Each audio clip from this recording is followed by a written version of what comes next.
There's Falgu Vairagya.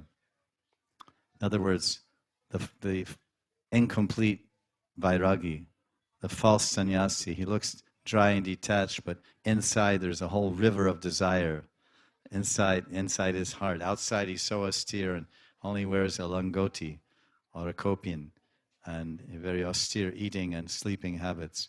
But internally he has intense desires for recognition or honor, many levels, sensual, indriya problems or his man. So this is rare to find a genuine anything. Genuine bhakta, genuine yogi, genuine jnani, or mystic yogi. And even then, in the Chaitanya Charitamrita, it says, the mukti siddhakami sakale ashanta, Krishna bhakta ateva shanta. He says, mukti siddhakami sakale ashanta. Whether you want sense gratification, which means you're a karmi, bhukti means karmi, bhukti siddhakami, whether you're a jnani.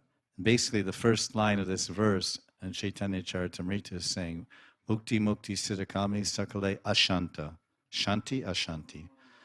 So whether one is karmi or is practicing, he's involved with the karma kanda for elevation of his position in the material world, the earth planet, elevation and improvement of his situation by economic development, dharma, art, kam, moksha, or whether he wants elevation of swarga, which is pretty unlikely and pretty rare.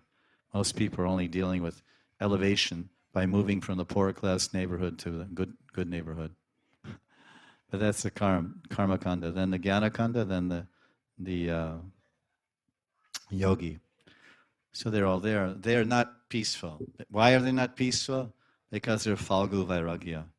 There's something running, there's some river of desire running inside their mind and heart.